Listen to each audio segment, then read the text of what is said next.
El ser humano tiene un apego extraordinario a ese mundo que es un mundo familiar y que se llama, de una manera confusa, zona de confort.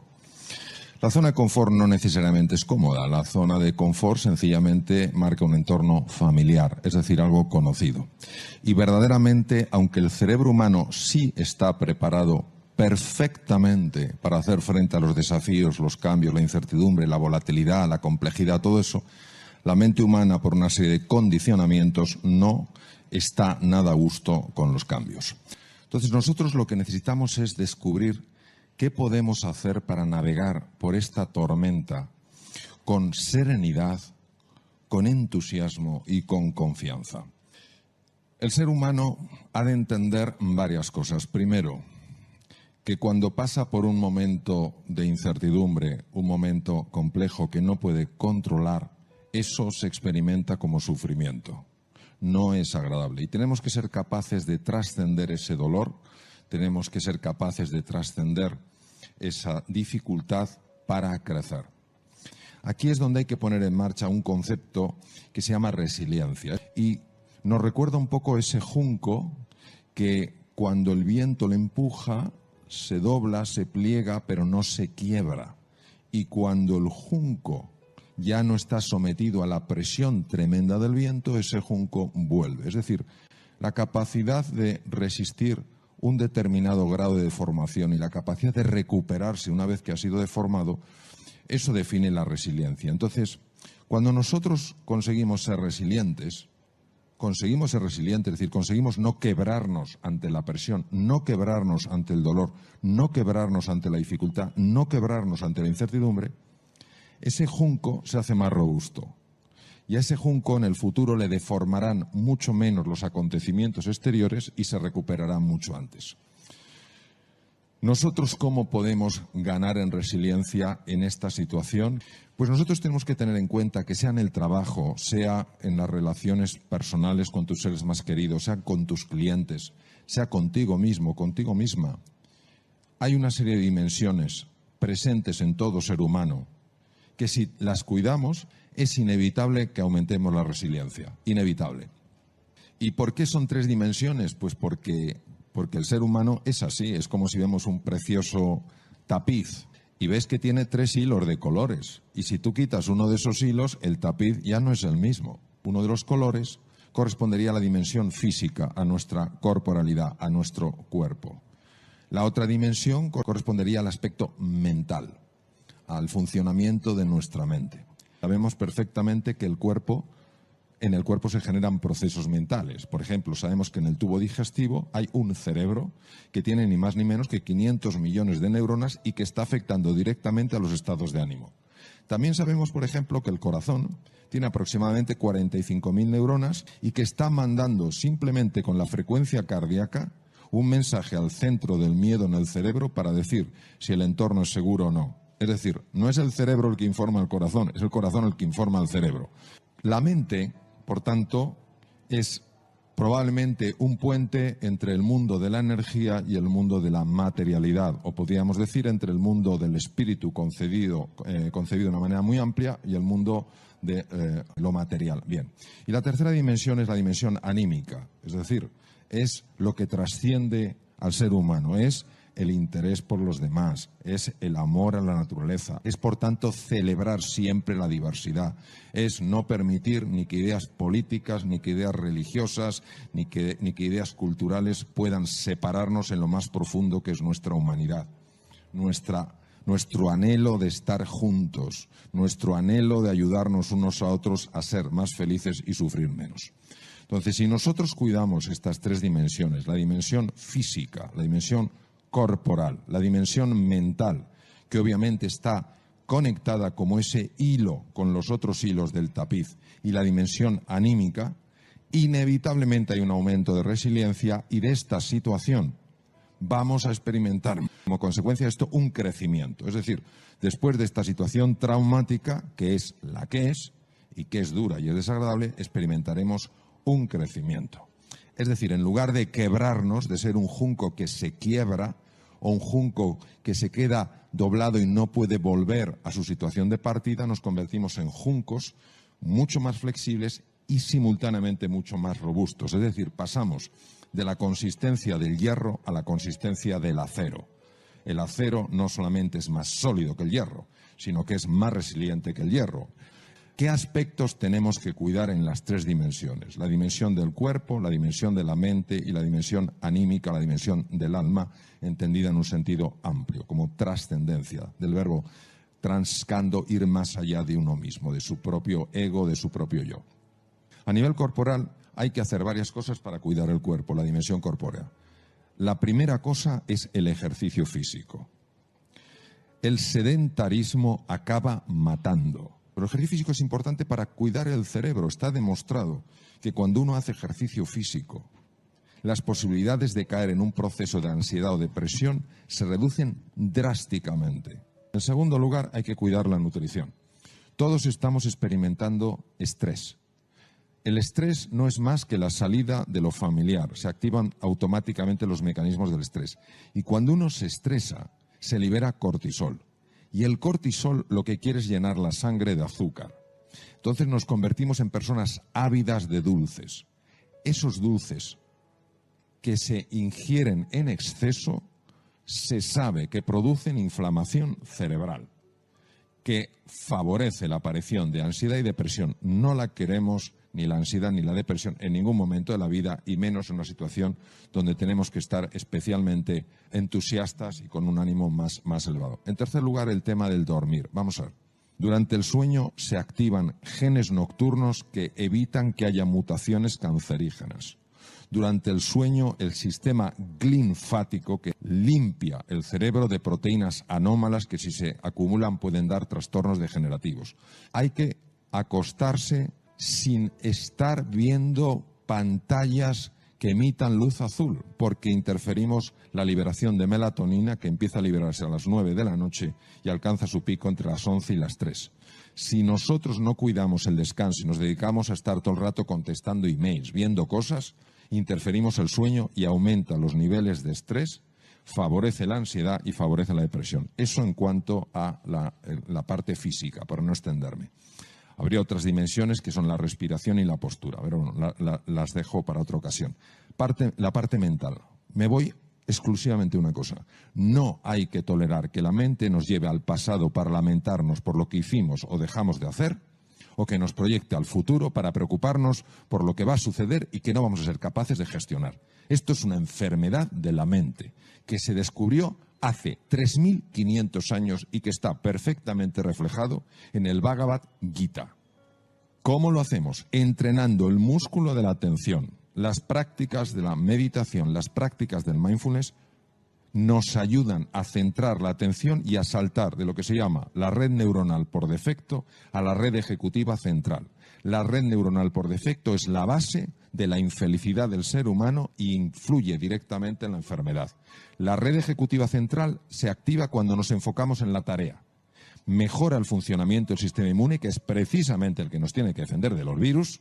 Además, nos hace sentirnos más tranquilos, más confiados, y nuestro rendimiento aumenta. Luego, a nivel mental también hay que hacerlo. Y termino con la parte anímica. La parte anímica no tiene sentido si no trascendemos el yo y nos encontramos con el tú. Y nos encontramos para generar el nosotros. Es el momento de la cordialidad. Es el momento de la empatía. Es el momento de la compasión. Si nos queremos encontrar, los ojos son los primeros que transmiten la mirada apreciativa. El tono de voz también. Y hay una energía que ya se puede medir, que emite el propio corazón y que llega a la otra persona. Entonces, si cuidamos esos aspectos, aumentaremos nuestra resiliencia, y cuando esta situación pase, ¿qué pasará? Diremos, fue duro, hemos crecido. El ser humano tiene la capacidad de levantarse siempre una vez más de las que se cae. Decía Churchill, todo triunfador fue un fracasado que jamás se dio por vencido. ¿Cómo superar episodios duros? Hay dos formas de ver la vida, como algo completamente azaroso o como algo perfectamente organizado por una inteligencia de otro orden. Para mí, en mi vida personal, considerar y el vivir conectado con una vida que quiere lo mejor para mí, me ha ayudado muchísimo a pasar de una forma distinta episodios duros. Entonces, lo que normalmente en el mundo de la pura evolución, lo que se llama el materialismo, que no es la negación de lo material, es que todo se justifica desde la materia, donde el materialismo se queda corto, a mí me parece que la trascendencia nos abre. Para el materialismo...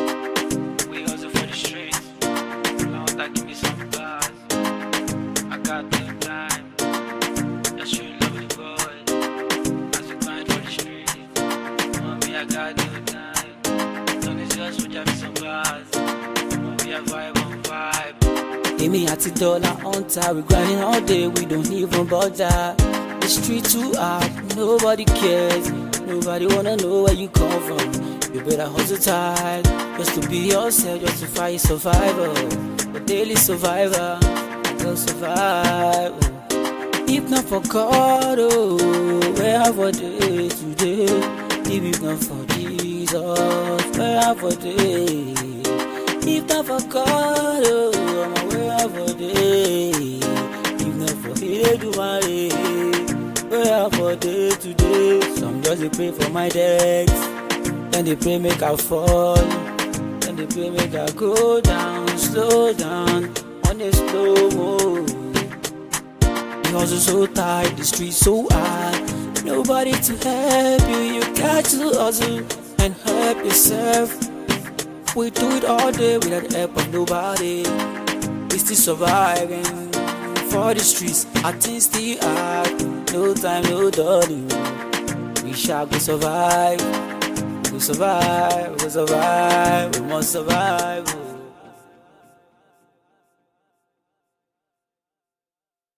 Puro sería una casualidad, desde la otra dimensión sería una causalidad.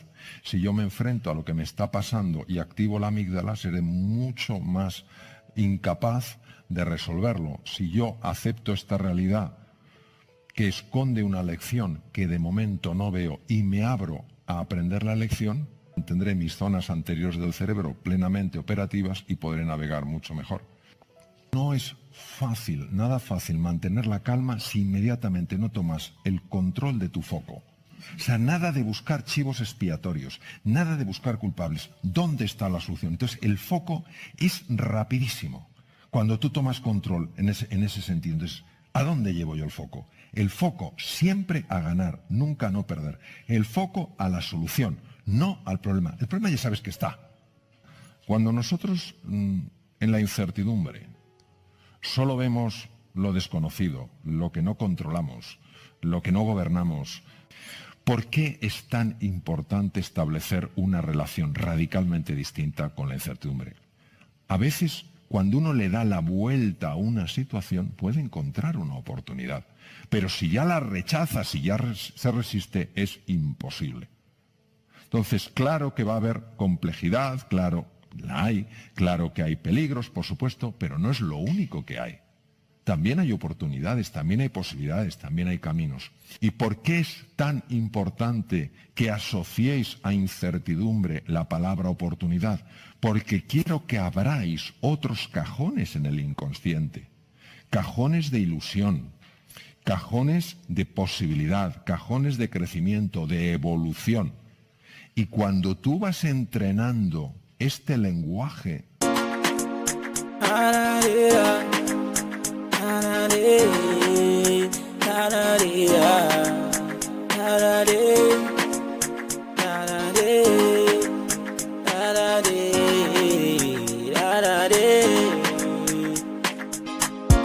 Girl, you said you fine.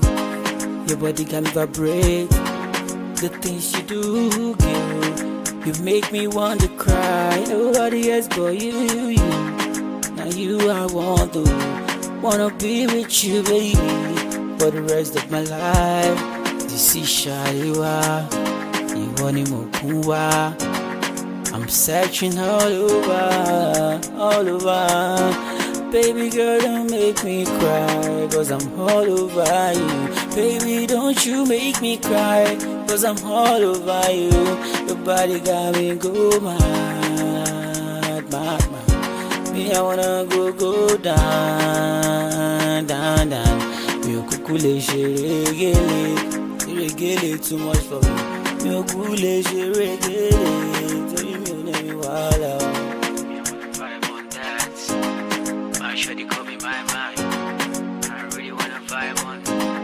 Your body got me good, man. You're the kid I really wanna vibe on. Your body got me good, man. And if you do, that's what I want. You are the one for me, babe. Transformacional. Dices, de acuerdo, incertidumbre. Es verdad que noto estas sensaciones de incomodidad, pero me voy a posicionar que también hay oportunidad y sabemos que es así. Tú vas trayendo ese registro que va de alguna manera compensando esa sensación de sentirte perdido, de sentirte perdida, y que te ayuda a adaptarte. Biológicamente, esto, ¿cómo sucede? Pues sucede de la siguiente manera, fijaros. En un entorno nuevo, en la nueva realidad, todos vamos a tener que estar muy atentos a lo esencial, descubrir los patrones que funcionan. Tengo que ser muy rápido aprendiendo. Tengo que ser creativo a la hora de encontrar nuevas soluciones a situaciones en las que no me he visto antes. Todo eso depende de la parte anterior del cerebro, de lo que se llama el cerebro ejecutivo. Pues cuando nuestro detector de miedo, nuestro detector de peligro se activa, todas esas capacidades las pierdo.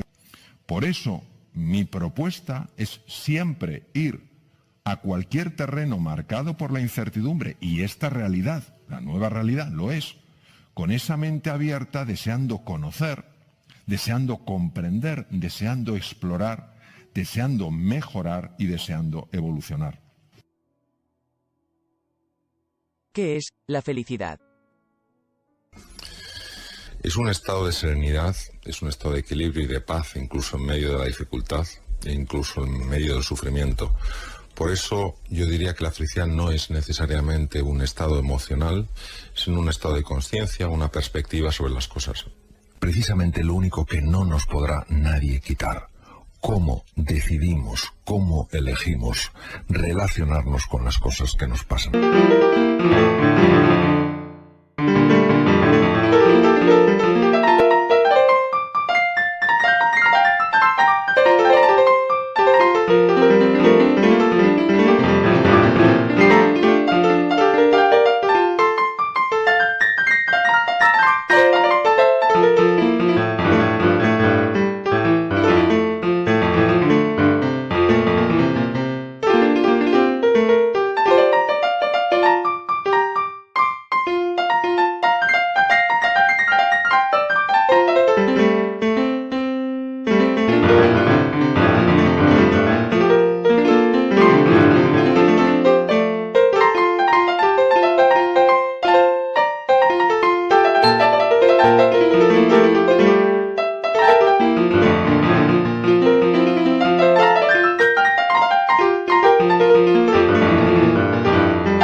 Que sepamos que eso existe, que necesitamos utilizar eso y que ese espacio de libertad es un espacio que se conquista día a día.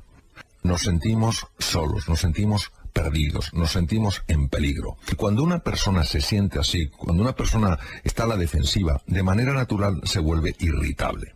Cuando alguien está irritable, el comentario más nimio puede producir una sensación incómoda en esa persona y reaccionar de una manera, digamos, agresiva o violenta. Si nosotros fuéramos un poquito más conscientes de que solo se crece en compañía con las otras personas, que la cosa más hermosa del mundo es la generosidad, que hacer algo por los demás es la fuente de la felicidad, si disfrutamos con el éxito de los demás, si aparcamos nuestras envidias y celebramos pues esos pequeños triunfos que otras personas tienen, si entendemos que no hay enemigos, sino sencillamente maestros que nos ayudan a mejorar en algunas cosas, entonces no nos acercamos al mundo en esta situación tan defensiva, sino en una situación mucho más de explorar, de comprender, de conocer. Y ahí está el origen de toda grandeza. Desde mi punto de vista, todos los procesos que lesionan al ser humano empiezan en el egoísmo. El egoísmo no quiere decir que no me pueda cuidar a mí mismo. Es fundamental que me cuide a mí mismo para poder cuidar a los demás. El egoísmo es cuando yo me convierto en el único centro de todo. A las demás personas las convierto en objetos que solo sirven para conseguir mis fines. El origen de toda grandeza es la generosidad. Lo que pasa es que desde el punto de vista del ego, cuando el ego es muy estanco, la generosidad se vive como una pérdida. ¿Cómo calmar la mente? La mente se parece mucho a el agua.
Cuando está agitada no se puede ver el fondo, no se puede ver lo que tienes en realidad, ni tus talentos, ni tus capacidades, ni tus energías dormidas. Es la única manera que yo he visto en la que realmente se puede calmar esa mente, es cuando nos observamos en lugar de juzgarnos. Cuando observamos nuestras emociones, cuando observamos nuestros pensamientos, es decir, cuando en lugar de ser los protagonistas de la película, nos convertimos en espectadores de esa película. Solo cuando uno tiene una distancia de perspectiva, puede conseguirse que esa mente se calme. La mente tiene dos formas, la forma agitada y la forma calmada. A la forma calmada a mí me gusta llamarla consciencia, que es el darse cuenta.